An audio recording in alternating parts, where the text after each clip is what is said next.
Hello and welcome to Quano Heroes TCG. If you're new to the game or just bought a copy of the starter deck, then this is the video for you. In this video, we're going to be taking a look at how to play Quano Heroes TCG.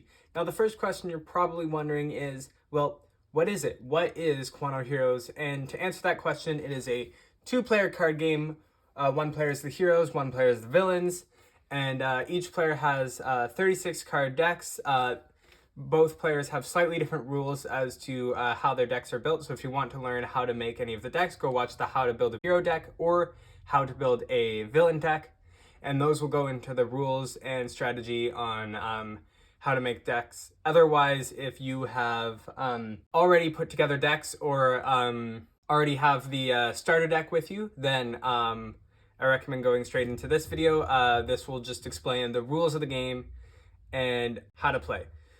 So the goal of the game here is for the heroes to drain all of the villain's energy. Basically, the villain has 24 energy, and the energy is used to play cards and stuff. And if the villain cannot play any more villain cards, then the hero player wins the game. But if the villain player takes out all 5 of the hero's lives, so takes out 5 heroes, then the villain player wins the game. Basically, on the board here, there are 14 slots for cards. We have the hero deck space, the villain deck space, hero discard pile, villain discard pile. We have 2 duel slots, 5 hero card slots. Each of them have a directions. We have the north, northeast, southeast, south, southwest, and northwest. And then we have the villain slot in the middle and the location slot here.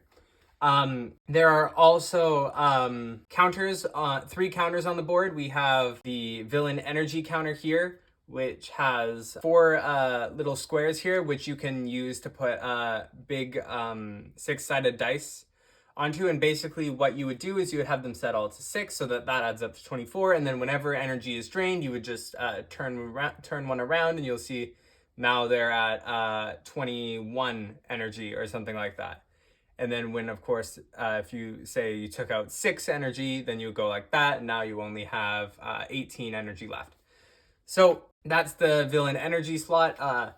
The hero life count is over here.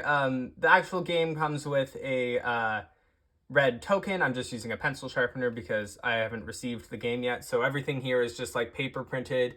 And so this is not exactly what things will look like if you get the starter deck, but this is just what I have at the moment. Then also there's the hero stamina bar here, which I'm just using a yellow pencil sharpener to mark, but you'll get a blue token. Now, if you do not have the game board, you can still play the game. You'll just need to find a way to kind of mark where all of the directions are too. The north one always faces the heroes, so that you can use that as kind of a reference. And you will need some way to keep track of stamina, life, and energy. That's basically the overview of the game board. Now let's go into all the different types of cards in the game. So there are 7 types of cards. We have hero cards, villain cards, assistant cards, item cards, combat crystal cards, location cards, and the territory charge card.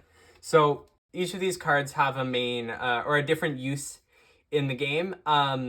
Let's start here with the hero card. So the hero card is the hero player's main vessel to attack and all of that kind of thing. You can tell that it's your hero card by the H in the top left corner. And the hero card will have an alliance on the side. So this is just used in some attacks will reference the alliance that the card uses. Over here you have the hit points. So when this reaches 0, that's when this card is defeated and you have to move it to your discard pile and you lose a life. And then we have the character's name here. This is Roboto. We have a skill. Skills are basically things that you can do at any point throughout the game based on the description here. So once this card is in play, if the card is on the board, you can use whatever is described here. And then each hero has 2 attacks.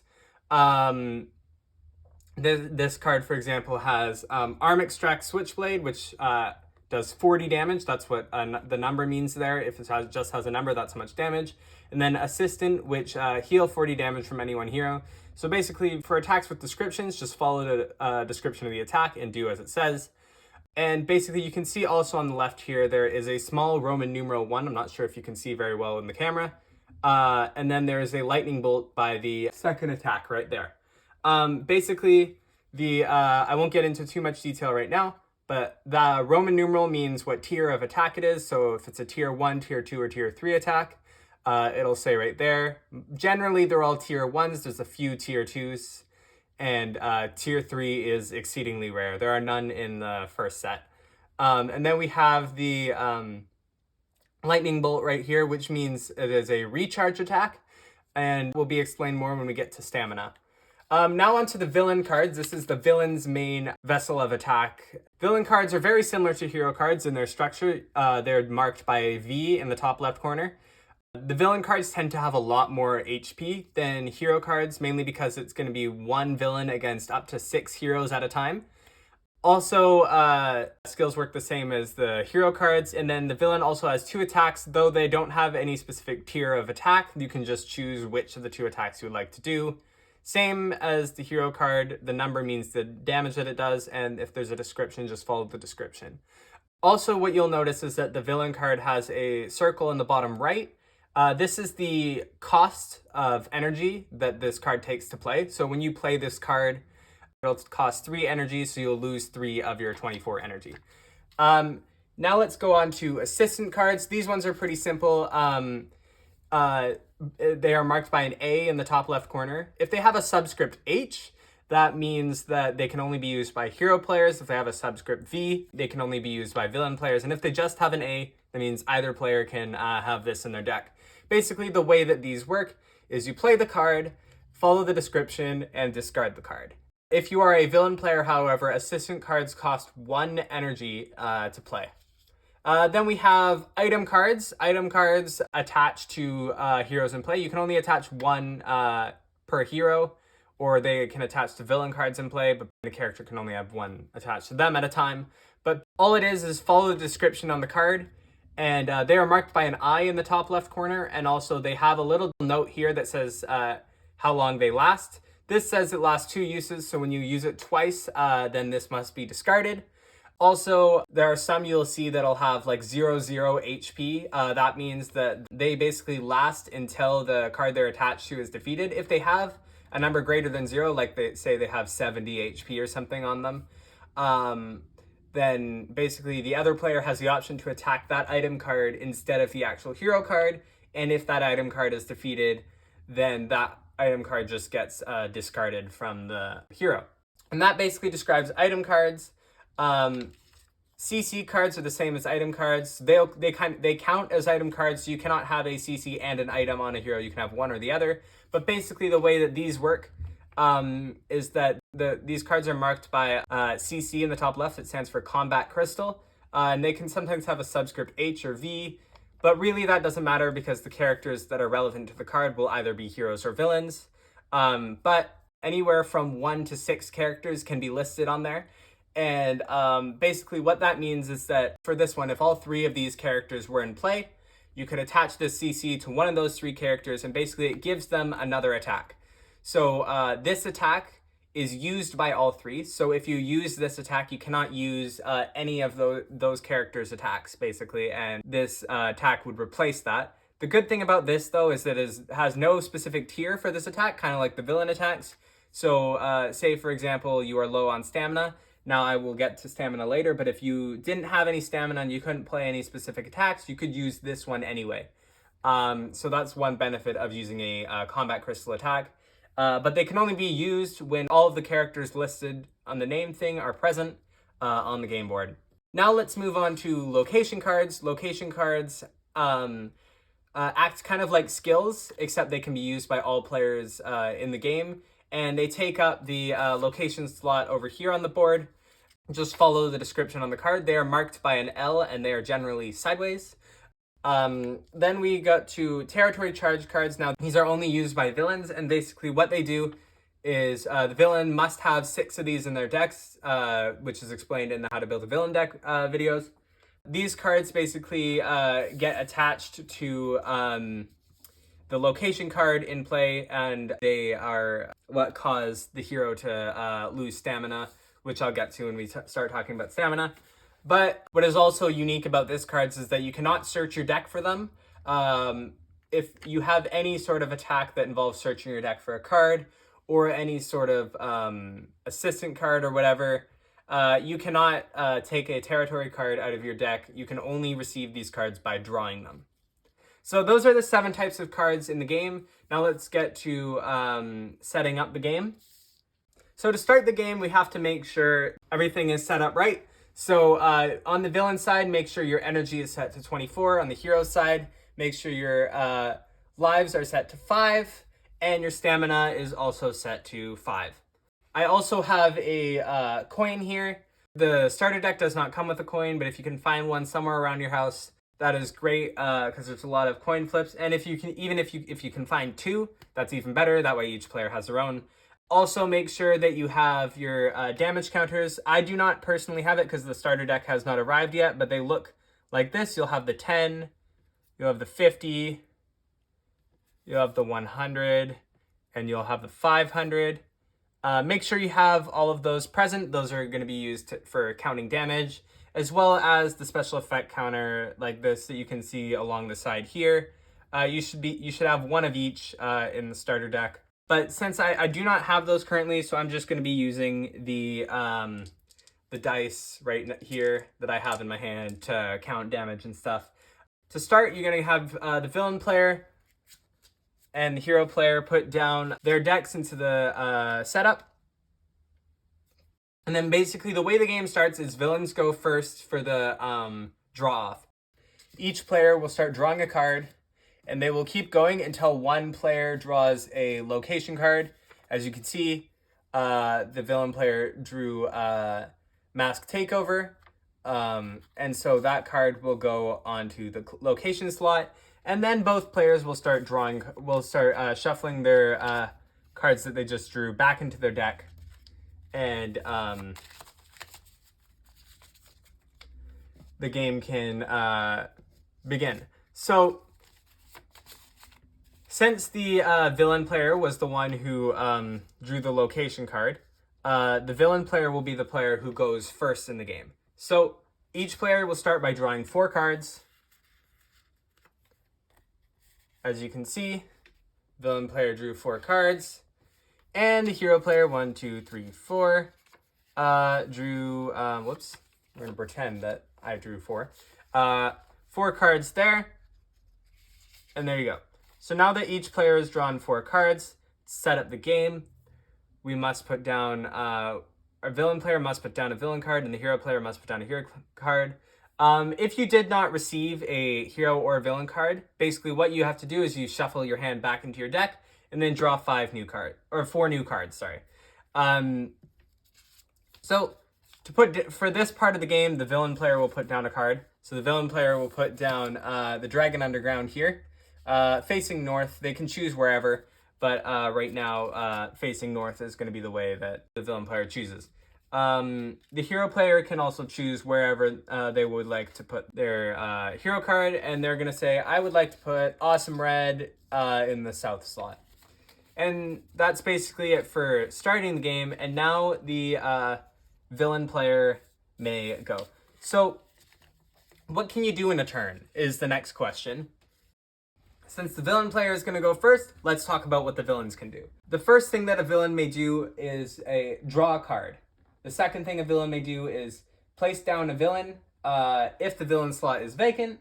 The third step is the following in any order. Place down a villain in the duel slot, play item and CC cards, play territory charge cards, play up to 2 assistant cards.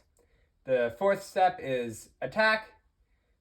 Fifth step is rotate the villain card in the villain slot. Sixth step is if a hero is defeated, you may swap out the location card with one in your hand. Now, if any of that didn't make sense, which most of it probably didn't, we'll get to all of that specific stuff like attacking and the duel slots and all of that. We'll get to that later. But just so you know, that is the order of steps that the villain may take. Now let's move on to the hero cards. So on the hero side, the first step that they may take is draw a card. The second step that they may take is the following in any order. They may place down heroes that are not already in play, play item or CC cards, play up to 2 assistant cards, and then Third step, attack. Fourth step, swap a card. Fifth step, if the villain is defeated, you may swap out the location card with one in your hand. All right, so let's talk about one of the basic parts of the game and one of the most important parts, attacking. So the way that it works is, of course, the villain has 2 attacks and you may pick between whichever one you want. You start by attacking the card in front of you. So let's say Icer uses Ice Blast, all right, which is 20 damage. Now, because Flame Man is directly in front, that attack does 3 times 20. So we'll just use this dice. Each dot will just represent 10, which is 60 damage onto Flame Man. Okay? Then, as we move along, we move to the cards next to Flame Man. It'll only be 2 times and 2 times. And then we move finally to the cards that are next to Roboto and Bombhead, which will just be 20 and 20, so only 1 times the attack. And you're probably wondering, well, how did that work? Well, let's take a look at it again. Let's say Icer is facing here. Hey, Icer is facing Speedy Kieran, and Icer chooses to use Ice Blast again. Ice Blast is 20 damage, so it'll be 3 times the damage to Speedy Kieran. So Speedy Kieran will take 60. Awesome Red will take 40. Bombhead will take 40. Super Darby will take 20. And Flame Man will also take 20.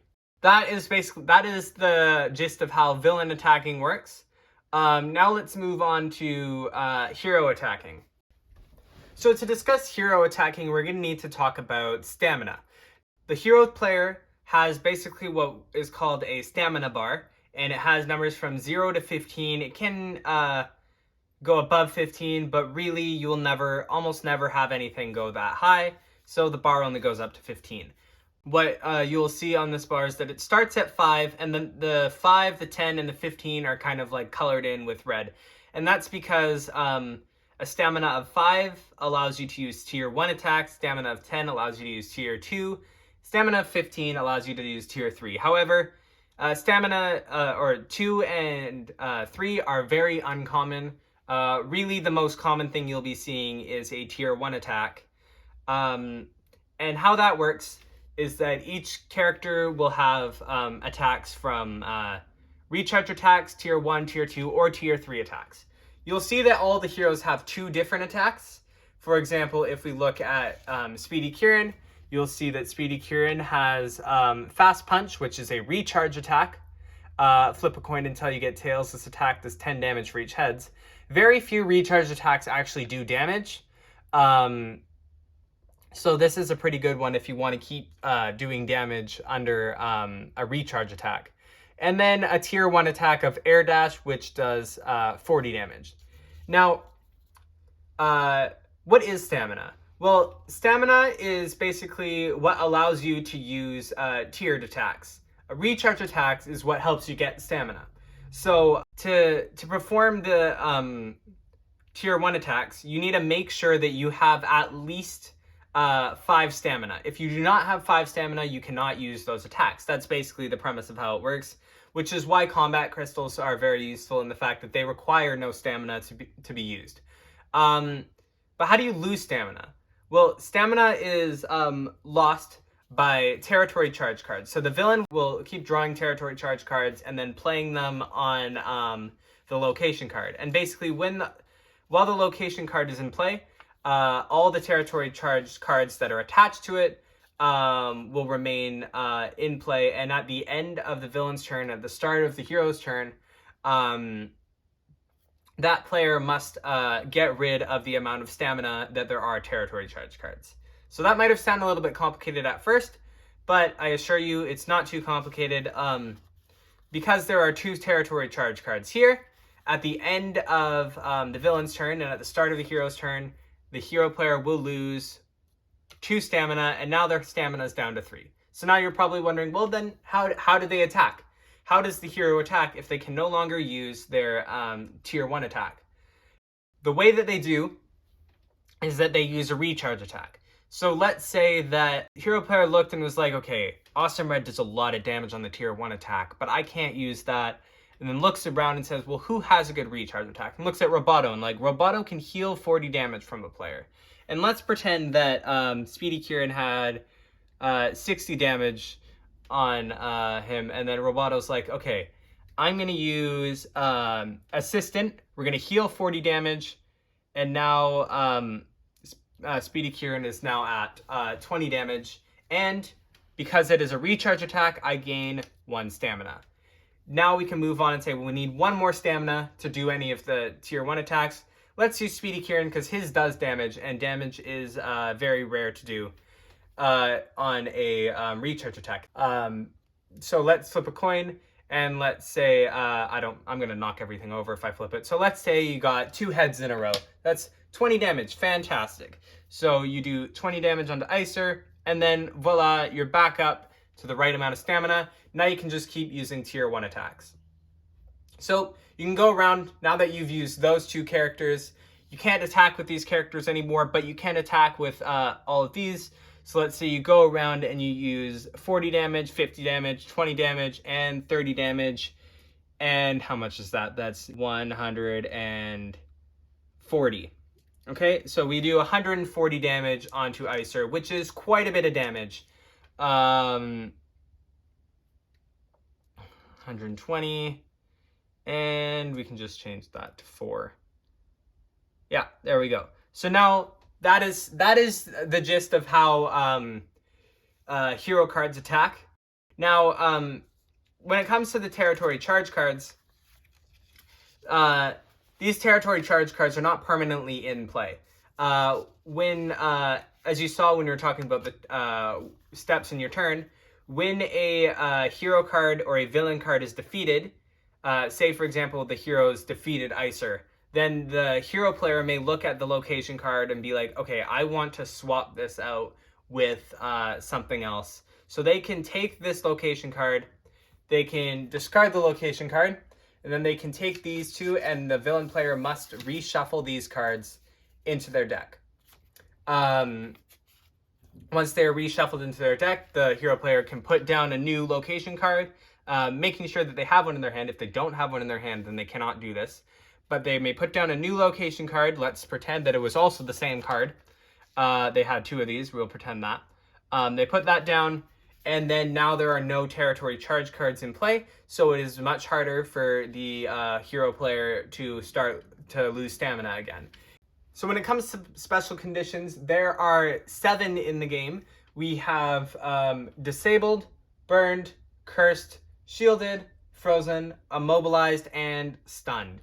Now, each of these has its own special description. You will see if you read some of the attacks, it'll be like, this attack does blank damage and also burns this character for this many turns. Now, almost all the attacks will say for how long the effect lasts. If it says indefinitely, then the effect will just last until that character is either removed it via like a healing card or something, or that character is defeated. But most of the time, the cards will just say that card is now burned for till the end of their next turn, or till the end of your next turn, or something like that. So let's start by talking about rotating cards. So at the end of your turn, you have the option to rotate the card up to 2 slots. You cannot do a complete 180, so you cannot have Icer completely turn and face Awesome Red, but you can turn Icer 1, 2, you can turn Icer 1, you can turn Icer 1, 2, 1, or you can just keep Icer the way that he is facing right now. That is the definition of rotating cards. Now let's get to swapping cards. So let's say the hero player was like, oh no, Flame Man is in a lot of danger to get hurt next turn. I think I want to move Flame Man out of the way and maybe let someone else take the hit. So they look around the board and they're like, okay, the safest spot for Flame Man would be right behind Icer. So let's swap Roboto and Flame Man and put them like this. And there we go. Now, you can swap 2 hero cards. However, say for example you had a blank space and you really wanted Roboto to go there. You cannot swap with a blank space. You can only swap with a space that has a hero card in it. Now, if you swap, for example, say you had an item card attached to one of the hero cards or something, that item card would follow around the hero card. However, if a hero card is defeated and they have an item card on them, then that item card would remain. Let's see if I can find an example. Say we had the support kit was attached to Awesome Red and Awesome Red was defeated, but you hadn't finished using it. You would put Awesome Red down, but the support kit would remain in that spot until you put down a new hero into that space right there. And then that new hero, say it was Awesome Red again, you got a new Awesome Red and you put it down. That new Awesome Red would then have the support kit that was left in that space. Yeah, but that's basically the gist of swapping. Now you can only do this once per turn after you attack. You cannot swap multiple heroes. You can take 2 of them and just swap what space they're in. That's basically the gist of swapping. Now let's start talking about the duel slot. So the duel slot it basically can draw attention away from your center villain. So let's say, for example, the villain player is like, I'm going to use Evil Lord as a dual villain because I want to start getting rid of some of these heroes. So that would drain your energy by 8. And then now you have a duel slot. Now the hero must choose one of their people here. Let's say they're like, I'm going to use Roboto. And so the hero player chooses Roboto to go up against Evil Lord. And now we have an empty space here. And we have a duel going on over there. So during the attacking step, after you've done all of the attacks over here, you go over to the duel slot, say it's the villain's turn, pick one of these attacks, and you would use that attack on Roboto as if that was the only character you were attacking. Now, it only does 1 times the damage to Roboto. However, because Roboto is a hero card which is significantly weaker than the villain card, Roboto has a bit of a boost in the duel slot where Roboto can do 3 times the amount of damage that it normally does. But basically, that is what dueling is. So let's get into CCs. So let's say, for example, if you are a villain player and you needed, or you had a CC in your hand that was, that required Evil Lord and Icer. And let's see if I have one in this deck. Here, a True Seek of Revenge, which does 30 damage.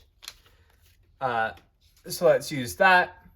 I'm not sure if, I believe the actual card does 30 damage to both the duel and the center.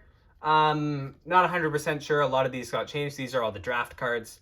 But basically what you can do is you can attach it to either Icer or Evil Lord. Up to you. Let's attach it to Icer. And then now, since we have both Icer and Evil Lord in play, you can use the CC instead of either attacks, and it does 30 damage. So that'll do 30 damage here, which is a lot of damage. That's 90 damage, 60, and 30 over here. But since there's no one there, nothing will happen over there. And then same thing with Evil Lord. Evil Lord would do 30 over to Roboto. That basically explains how the CCs work. And now you don't use any of these attacks. You don't use any of these attacks. That was the attack that you chose to use. Now let's try an example with the hero cards, and they have the CC team attack. This is the attack that is specifically all of these cards that are in play. So we have Super Darby, Speedy Kieran, Roboto, Awesome Red, Flame Man, and Bombhead. So we have all of those cards in play. Let's attach this one to Bombhead. And let's say that it's the hero's turn to attack, and they choose to attack, but instead of using their own attacks, they choose to use team attack. So this attack does 250 damage and draw 2 cards. So now they do 250 damage to Icer, and they can now draw 2 cards for their hand. And now none of them will use their own attacks. Even Roboto. Roboto doesn't use his own attack. They just use that attack. And that's basically like the combined strategic attack that all of these cards were put in play to use. Yeah, so basically that is how CCs work. That's how the dueling slot works. So now let's get into an example of starting the game here. All right, so let's do an example of starting off the game and how to play. So beginning step, each card, player deck. Now there are 1, 2, 4. There's 1, 2, 3, 4. Yeah. No. And now start the game. We're gonna go. Villain is gonna play a card. Villain's gonna play Icer down here, and the hero player is gonna choose a card. Let's say the hero player chooses Super Darby, and places Super Derby in the south spot. Now we can start the game. So let's say villain player is going to start. The first step of the villain's turn is to first draw a card. So the villain player draws a card. It is a support kit. They add that to their hand. Then they look through their hand. What can they do on their second step? Let's see. They can play territory charge cards. So they're going to attach the territory charge card. They're not going to forget to reduce their energy for having played Icer. They're going to look through their cards. They have a support kit. That might be very useful. Let's attach that to Icer. And let's use the Chrome Jackets benefits, because that seems like it'll be very useful for the villain team. You're going to draw 1, 2, 3 cards. This is going to cost them, of course, another energy. And then, let's see here. They look through their cards. They're like, okay, I have an Evil Lord. I have True Seeker of Revenge, and I have a territory charge card. Let's play the other territory charge card over here. This is already causing some damage for the hero players. And that basically will be, that'll sum up the, oops, that's supposed to go in the discard. That'll sum up the villain's turn. Now let's do, the villain's going to be like, okay, I'm going to do Ice Blast, 20 damage. Doesn't do anything because Super Derby's behind. And villain turn's over. Villain turn's going to turn around. 1, 2, let's turn over here. That's as far as the villain can turn. And now it is the hero turn. Now, because it's the hero turn and there's 2 territory charge, stamina goes down 2, down to 3. Hero player draws a card. Support kit could be very useful, And looks around, okay. Hero player has how many cards? Let's see. Let's put down Bomb Head. Let's put down Bomb Head behind Icer. That'd be a good spot. Make sure Icer can't attack. And then let's also attach a support kit to Super Derby.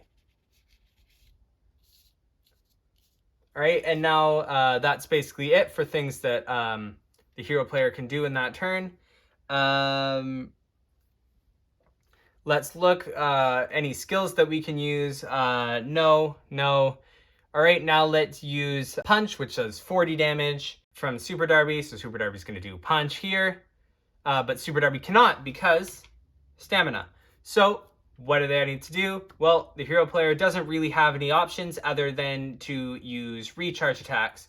So Super Derby's going to use Light Sword, which does, this attack does 20 damage and heal 10 damage. It doesn't really heal 10 damage, but it does do 20 damage, which is pretty good for a recharge attack. And then we go over to Bomb Head. Bomb Head's recharge attack is not super useful. Shuffle this card into your deck. That's only really useful when Bomb Head is very low health, and instead of losing a life, you can just shuffle him back into your deck. But is it really worth it to bring the stamina back up? Probably not, so we're just going to leave it there. Bomb Head can't really do anything, so we're going to move on to the villain's turn. And essentially, this is just going to keep going back and forth, until the villain player either has not enough energy left to play any more villain cards, or until the hero runs out of lives. Now, let's just skip to the ending of a game and see what that would be like. Let's pretend that it is the villain's turn right now. And so the villain does his turn, draws cards, whatever, and then they go to attack. If they attack forward, which their attack strike does 20 damage, so that's 60, 40, oh wait, that's 40 to Speedy Kieran. Now, Speedy Kieran has 120, 220, that attack does 40 damage to Speedy Kieran, so Speedy Kieran is now defeated, and Speedy Kieran will move over here, and then that'll end by bringing over the pencil sharpener down to here. There won't be a pencil sharpener in the starter game. I hope not. Then the heroes lose. They've lost all their lives. Villains win this game. Now let's do that same scenario from the if it was the heroes' last turn. Heroes definitely have enough stamina to do all their attacks. So they go and they do, let's say they do punch, and then they do strike, and then they do all of that. Now this card here is defeated. moves over here. And let's say Flame Man defeated Evil Lord over here as well. So there's no replacement over here. No one to go over here. And then, sorry, that's the garage. And let's say there's no one else to go in there.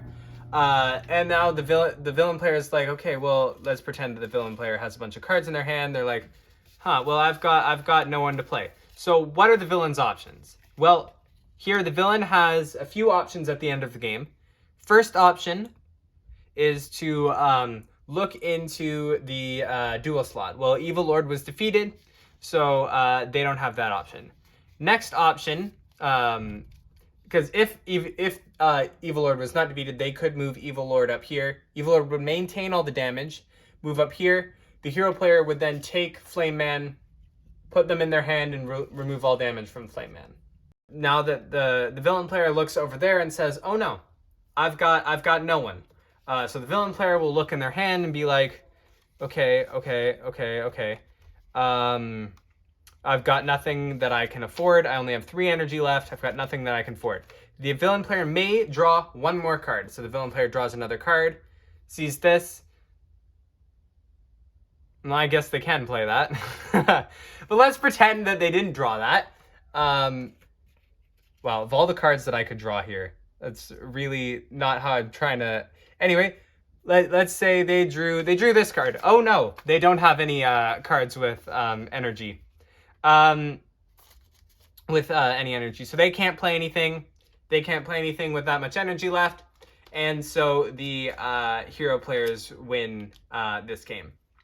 Anyway, I hope that was helpful in terms of how to play the Quano Heroes TCG.